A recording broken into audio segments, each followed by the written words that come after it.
Entreprise missionnaire, aide missionnaire internationale. Article le plus récent encore une autre fois.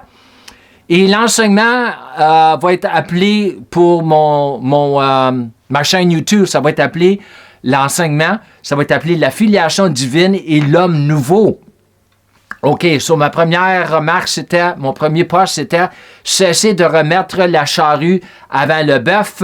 Concentrez-vous sur votre cheminement en tant qu'enfant de Dieu et non sur le ministère, car celui-ci sera développé de lui-même. Dieu y veillera. Alors, il y a beaucoup de prédicateurs, il y a beaucoup de jeunes qui veulent devenir des prêcheurs, ils veulent devenir ici, ils veulent devenir cela. Et je ne dis pas qu'ils ne sont pas appelés à être ces choses-là, mais il faut faire certain que nous mettons l'emphase où nous devons mettre l'emphase, la priorité, et c'est de mettre notre emphase sur nous sommes les enfants de Dieu et marcher dans notre filiation. C'est ça que Dieu cherche premièrement. Et toutes les autres choses vont accompagner. Dieu le verra, certainement. Les dons, votre appel, tout cela, ça fait partie de votre filiation. OK? Alors, de cela, vous allez découvrir beaucoup de choses. Beaucoup de choses, votre appel, les dons que Dieu a mis en vous, tout cela, être guidé par l'Esprit Saint dans toutes ces choses-là, vous aider à développer ces dons-là. L'Esprit Saint va être là pour vous aider. Mais primaire, c'est votre filiation en Christ. Le prochain, c'était comme souvent, je sors les versets de leur contexte. Comme souvent, je sors les versets de leur contexte. Ma question est donc la suivante. Le Saint-Esprit est-il limité au genre?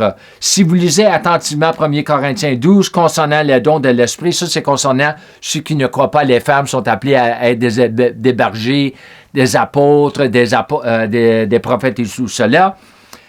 Les dons de l'Esprit et le corps de Christ, aucune distinction n'est faite entre les genres masculins et féminins, bien qu'il n'y ait ni homme, ni femme, ni juif, ni grec en Christ. Surtout Romains 8, 14, tous ceux qui sont constamment conduits, dans le grec c'est dans le temps présent, tous ceux qui sont constamment conduits par l'Esprit Saint de Dieu, l'Esprit de Dieu, sont fils de Dieu. Le mot fils n'a pas de genre, méditez là dessus. Alors, c'est ça que le monde n'y comprenne pas. Ils ont pris des versets, ils ont sorti de leur contexte.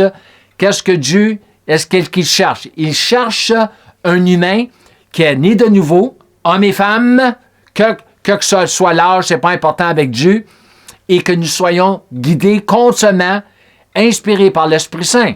Que ce soit tu es un mâle ou femelle, pas de différence. Surtout, selon votre appel, les dons, tout cela, c'est l'Esprit Saint qui va faire certain que vous marchez dans votre filiation. Alors, si la filiation, le mot filiation n'a pas de genre, en voulant dire, il n'y a pas de mâle, il n'y a pas de femelle, alors pourquoi nous mettons tant d'emphase sur les mâles et les femelles dans l'Église? OK? C'est vrai qu'il y a des mâles, certainement. Moi, je suis mâle, je ne suis pas femelle. OK? Et j'ai l'intention de rester mâle. OK? Alors, mais les femelles, il y a des femelles. OK? Mais c'est l'Esprit Saint qui fait l'œuvre à travers du mâle et la femelle. Nous sommes seulement un corps, le corps du Christ. L'Esprit Saint veut se servir de notre corps humain, que ce soit mâle ou femelle. Pas de différence avec lui. Il veut travailler à travers de chacun de nous. Alors, il faut beaucoup de transformation pour cela. J'ai marqué ici dans notre nouvelle union avec le Christ, nous avons la plénitude de la filiation divine par la nature divine que nous avons reçue lorsque le Saint-Esprit a régénéré notre esprit humain, nous donnant ainsi la même nature que Jésus avait à sa naissance, l'incarnation, de son humanité, également appelée la nature de filiation. Merci Jésus. C'est ça que nous devons comprendre. Moi, pas seulement moi, mais moi quand j'ai été régénéré, quand j'ai été sauvé, quand j'ai été né de nouveau, OK? Mon esprit, nous sommes esprit, âme, corps. Alors, mon esprit a été régénéré. C'est mon esprit qui a été sauvé. C'est mon esprit qui a été né de nouveau. OK? Né avec une nouvelle nature, régénéré avec une nouvelle nature, qui rend mon esprit une nouvelle nature. La même nature que Jésus a reçue dans sa naissance, dans son humanité. C'est ça qui nous donne la nature de filiation. OK? C'est ça qu'il faut comprendre. C'est pas une affaire de religion. C'est pas une affaire d'aller à l'église. C'est pas une affaire d'être religieux. OK? C'est même pas une affaire d'être chrétien. J'aime le mot chrétien, c'est utilisé dans le livre des Actes, certainement. Hein? Mais c'est une affaire d'être enfant de Dieu. Et grandir comme enfant de Dieu, devenir un fils de Dieu. Et le mot fils, je vais toucher sur cela plus tard, le mot fils dans le grec n'a aucun genre. Il n'a pas. OK? Alors, c'est ça que l'Esprit Saint cherche. C'est ça que Dieu cherche, que nous marchions comme Jésus marchait. Les œuvres que nous voyons avec Jésus, les œuvres dans les quêtes évangiles, ça nous appartient. Ça appartient à l'Église. Ça appartient à son corps. Nous sommes son corps sur la terre. Nous sommes son représentant sur la terre. Alors, c'est quoi le problème? OK? Le problème, c'est que nous ne savons pas c'est quoi notre nouvelle identité. Et même si nous savons c'est quoi notre nouvelle identité, nous devons transformer à cette nouvelle identité-là dans notre âme. Pas l'esprit, mais l'âme. Tout ce que nous sommes en esprit, tout cela doit être transféré dans notre âme à travers la méditation de la parole concernant ces choses-là. Surtout dans les épîtres. Surtout dans Colossiens et Éphésiens. Il est tellement là pour nous aider à marcher dans tout ce que Dieu nous a appelé à marcher en Christ, dans notre union avec Christ. Nous sommes en union avec Christ à travers la nouvelle nature. OK? Vous ne serez jamais guidé par l'Esprit Saint tant que vous n'aurez pas appris à vous dépouiller du vieil homme et revêtir l'homme nouveau. Le Saint-Esprit n'agit qu'avec l'homme nouveau et non avec le vieil homme. C'est pourquoi l'Église est dans un tel désordre.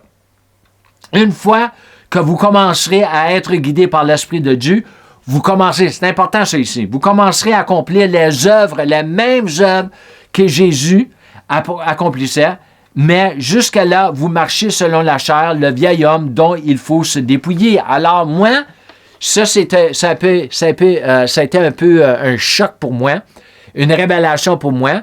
C'est jusqu'à temps, Pierre, que tu vois les mêmes œuvres de Jésus, que tu vois dans les quatre évangiles, jusqu'à temps, dans le livre des Actes, jusqu'à temps que tu les vois dans ton ministère, c'est parce que tu ne marches pas dans le nouvel homme. Parce que le nouvel homme, l'Esprit Saint se sert du nouvel homme. Jésus est le nouvel homme. Alors, c'est marqué dans Actes 10, 38, c'est Jésus de Nazareth, homme, comme homme, de deuxième Adam. Il a été donné le Saint-Esprit et le pouvoir. Il a été oint du Saint-Esprit, du pouvoir, pour faire le bien et pour faire les bonnes œuvres qu'il faisait. Alors ça nous appartient. OK? Parce que nous sommes son représentant ici sur la terre, comme son corps. Nous sommes le corps de Christ sur la terre. Et les mêmes œuvres que Jésus a accomplies par l'Esprit Saint, le même Esprit qui habite en nous, le moment que nous sommes nés de l'Esprit, nés de Dieu, nés d'en haut, nés de nouveau. Il y a tellement de termes dans le Nouveau Testament.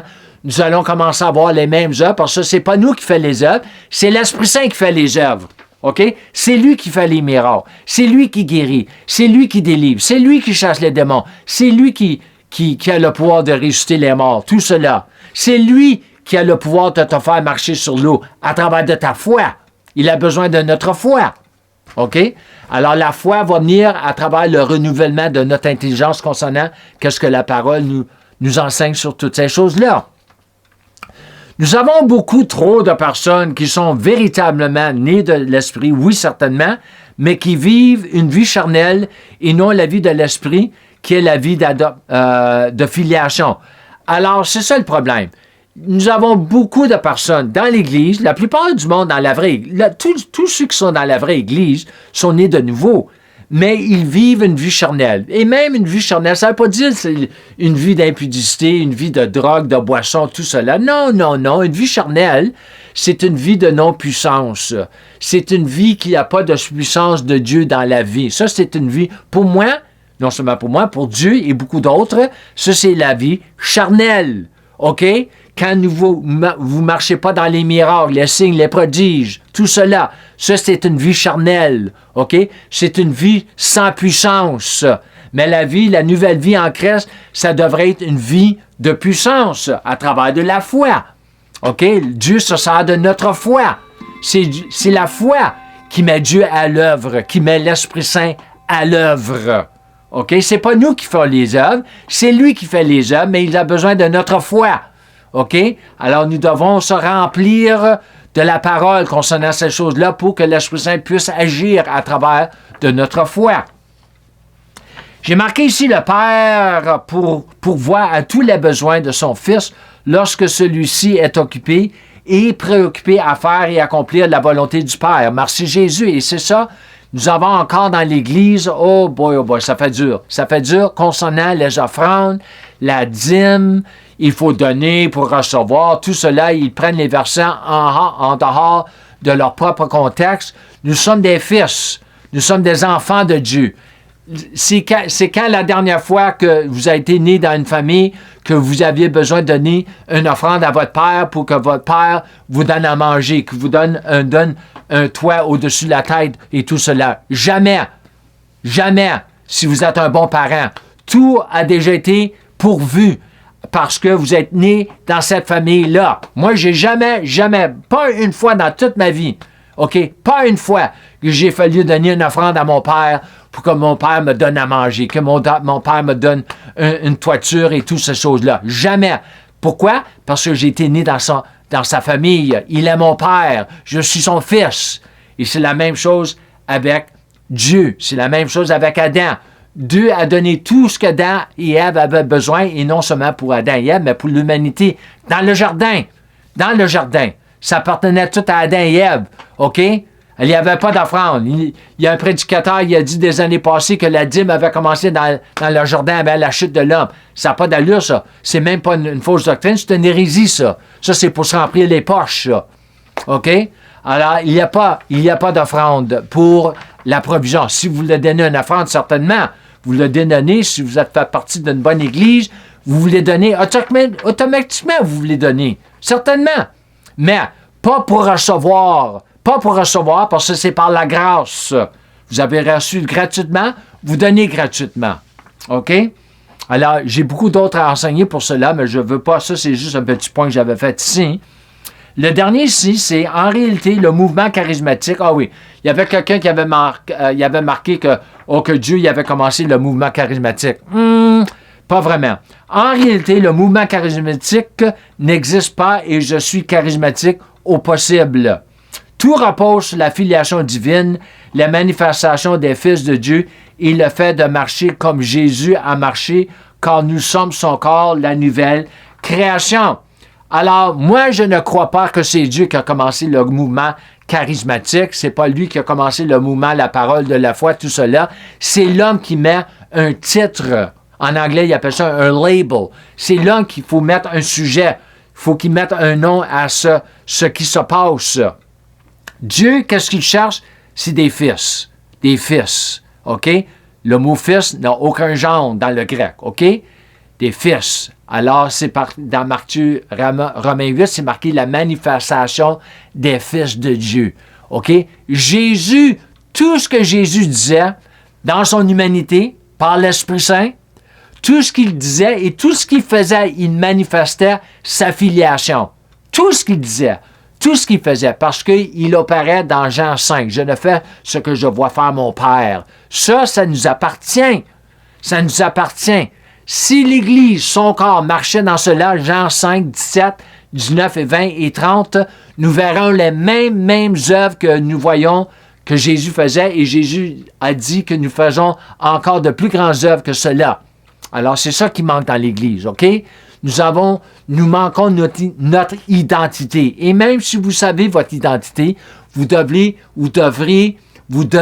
renouveler votre intelligence concernant qui nous sommes, qui vous êtes en Christ, qu'est-ce qui nous appartient en Christ. Qui est le Christ concernant son humanité, comme le deuxième Adam? Qui habite en moi? La réalité de la présence de l'Esprit Saint, le Créateur, le même esprit que nous avons dans Genèse 1, 2, c'est le même esprit qui habite en nous. OK? Alors, je finis avec tout cela et je vous remercie encore une autre fois. Comme je finis toujours mes enseignements, je vous encourage de marcher dans la plénitude de votre filiation. Voilà. En marchant dans la plénitude de la grâce de Dieu et de la foi de Dieu. Shalom et Amen.